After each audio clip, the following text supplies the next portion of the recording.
Welcome, everybody. Derek, thanks for dialing in. Pam may show up later. She's been in and out of service. We just finished our budget workshop, and we'll go ahead and call the meeting to order. And I guess I'll take it to approve the agenda. Okay, like they're out of order. I know. I'm like, whoa, we'll do that. I'll make a motion to approve the agenda. Second. All those in favor say aye. Aye. Aye. Aye. Aye. With that, we'll start the pledge.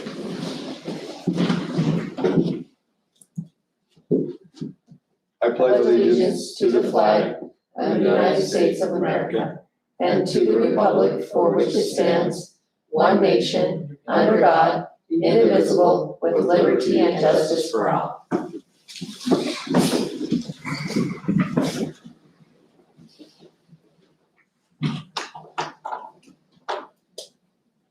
So with that, we'll start the public budget hearing. We just finished our workshop.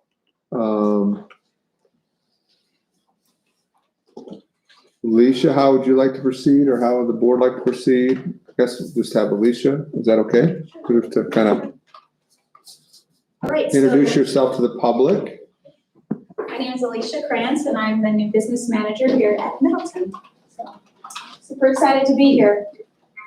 Thank you. So for this hearing, I provided a summary of funds. Kind of just shows you a snapshot of where we're at for FY 2021, or our current approved budget, and where we're walking into the future with our proposed 2022 budget. So for our general fund, you can see that we currently, total revenues were $25,044,085. We're projecting receiving $25,933,854, or an increase of 3.5%. You will also notice that I did not project a beginning balance. Doesn't mean it doesn't exist. It just simply means we don't have that audited final balance, so I don't include it in the proposed budget as we move forward. So expenditures, you can see that we have a slight increase. That's because for salaries and benefits, we are trying to give our increases to our teachers and classified staff. Bottom line is that our total general fund expenses for last year were $25,044,085, and we're projecting the same $25,933,854. So we have a very balanced budget, with the contingency reserve projected for next year of just $254,356. Does anyone have any questions on the general fund? All right, other funds. This is all of the tiny little funds the district receives, all of our federal funding, maybe a special grant. It includes our bond indebtedness fund and our food service fund. Last year, we had an approved budget of $17,423,721. This year, we're projecting a revenue of $10,787,370. It's a decrease of $38,000. However, again, beginning balances per fund are not included, except the $3.436,933 is the projected bond repayment fund. That one's easy to calculate. Projected expenses on other funds, again, the $17,423,721, and projected for 2022, $10,787,370. There is unappropriated balances, which basically you can consider your fund balances, but again, they're just projections of $2.5 million.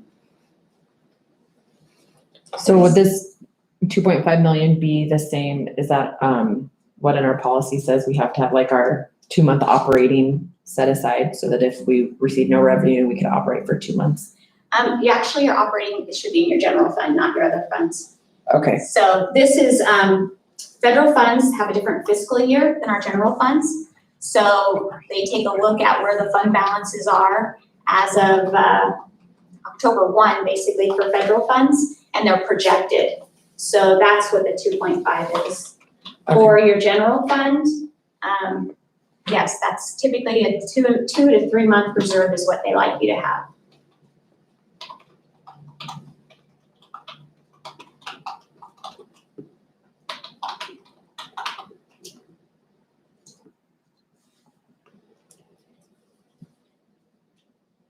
Any other questions? So then if we slide back over the general fund, Sure. unappropriated balances, the last line there. So we have that 1 million there, and then it's 0 for 2022. So the unappropriated balance and the expenditures really would be basically a projected unused revenue amount, or what you could project forward into FY 2022's beginning fund balance. It's just not Okay. audited as of yet. Okay. So that's, yeah. So that's Alicia, correct. this is Derek. I have a quick question. Is all of our COVID funds that we got back from the state and everything, is it already done? Is it calculated? Are we done with basically our COVID returns? The general fund received those coronavirus relief funds from the state, and yes, those are all expended. The ESSER monies and all of the little learning loss grants, they will all come into effect 2022.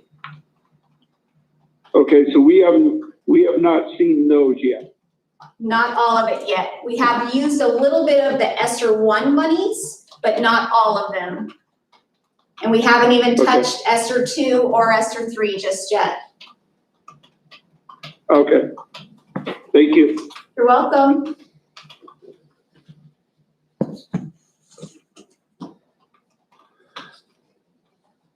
So I guess I wouldn't mind highlighting kind of what you did in the budget workshop, a few things, just because I think when somebody new comes in and we change things up a little bit, I think that as we share numbers more and more and make them, I think, more transparent and labeled, just kind of quick reviewing what you presented to us and that we discussed for the last hour and a half.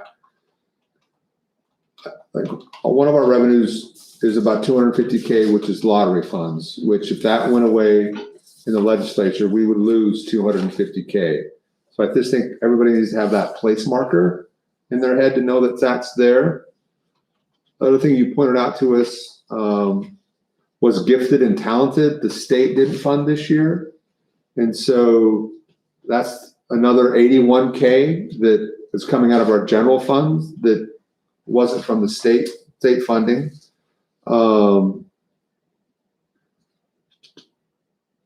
For us as our board, and we expect this budget to be amended as we all dig into a little further,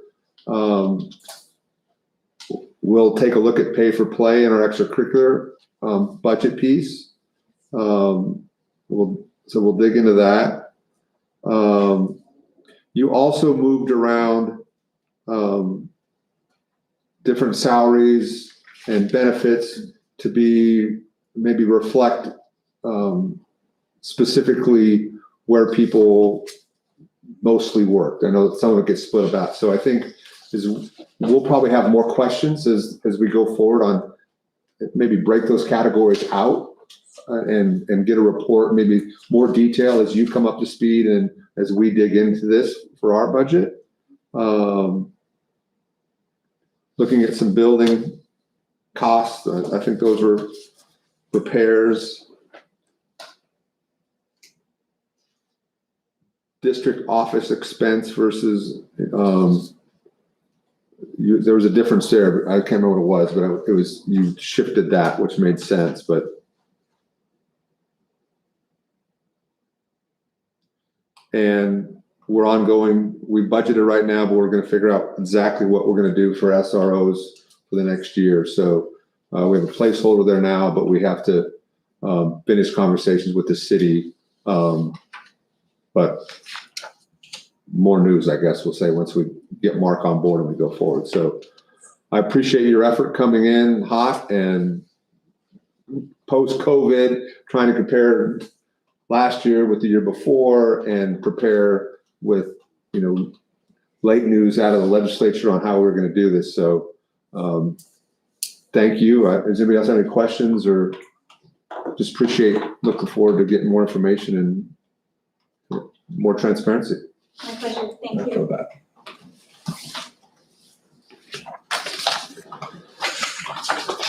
Derek, do you have any questions?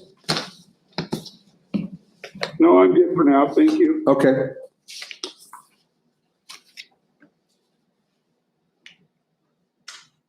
Do you need a motion to close the I don't know, do we have anything from the public back there do we have any that our public want to ask any questions, or? With that, I would take a motion. I'll make a motion to close the public budget hearing. Is there a second? Second it. All those in favor say aye. Aye. All right, Aye. Motion carries 4-0. I would take a motion to approve the consent agenda. Move to approve the consent agenda. Is there a second? I'll second. Any discussion? Any questions? All those in favor say aye. Aye. Aye. all right, Aye. Motion carries. So our action items. So for the fiscal year, coming up with the budget we just discussed, we could take a motion. How do we want to handle that, Lisa? And So we have, what's our 14 timing? We have 14 days, Okay, from our hearing tonight, prior to you guys needing to approve that. okay, And so if you feel comfortable approving tonight, giving the green light to move forward, then we can go ahead and do that with that action item. If not, then we would reschedule our July meeting to make sure we meet that 14 days and try to get, the July meeting done prior to July 12th, I think would be our date that we want to get that done by. so I feel comfortable where we're starting. We know we can amend it. Mhm. I don't know that we would have any aha moments between now and July 12th. We probably still have to amend later a little bit. I think our budget's close. I think we're not going crazy. I think we've got placeholders. We'll fine tune it. So if you guys are comfortable with, I would entertain a motion to approve at this point, and then we're going to amend it, but whatever you guys think. I'll make a motion to approve the fiscal year 2022 budget. I'll second it. Any more discussion? None seen. All those in favor say aye. Aye. Aye. all right. Aye. Motion carries 4-0. Next up is we need to approve and ratify the negotiated contract with the MEA. You want to give us a little update, or? We did it in record time. It was a lot being pushed out so far, and I appreciate everyone who took a lot of time out of their schedules to help us. We had an additional training by Kathy Yamamoto, who came in from not the ISBA, from the IEA to do some training on some different negotiating techniques, which I think helped us. We changed our process a little bit this year and had a work session, which I think made things it's why we were able to do it so quickly. Just a lot of open, transparent conversations and answering questions and asking questions and seeking understanding. And so we know that it's not perfect, and there's still items that we're excited to discuss through the year with Mark as he comes, or Mr. Gee, and continue to work with the Teachers Association, but I think it went well and it's good. Dave, you got anything to add? No, just appreciate everybody, Alicia being on it, and then the district staff working on that. It was a quick and easy process we agreed to. The training that Kathy Yamamoto provided was just, I think it helped the process to be very transparent and realizing that we're all here for the same reason, and that's the kids. And let's just move in that direction together. So I think it really helped that conversation. Thanks. Thank you. With that, I would entertain a motion. I'll make a motion that we approve and ratify the negotiated agreement. I'll second that. Any more discussion? All those in favor say aye. Aye. Aye. Aye. Motion carries 4-0. Next up, student and parent handbooks. So this is just one that, we were not, all transparency, I missed it on the last one, I didn't get it on the agenda. So this is one that we had ready for you at the last meeting. It's the one-to-one laptop program handbook, so it would apply K-12 to all students. We were able, through some policy changes this year, to reduce this down, so it used to be a longer document and have more in it. But they were able to really take a look at that and make sure we had those pieces that we needed in policy and then those that we needed in the handbook. And so this is more of the condensed version that we'd like to move forward with for that laptop program. Is last meeting, we talked about some of those, the protection programs and stuff.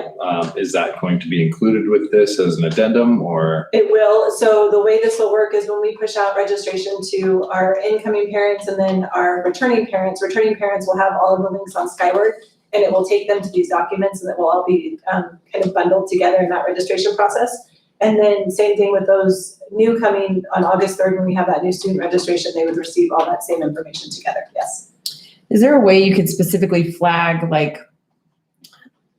I'm guilty of registering multiple children very quickly and I don't read, I'm like, I've already read this, where it can pop up and say, this is a new option. Because I mean, most of the time we see the handbook and we just sign it, right? And keep going. So I think if we can draw attention or another pop-up box that says, this is new, take time to look at it.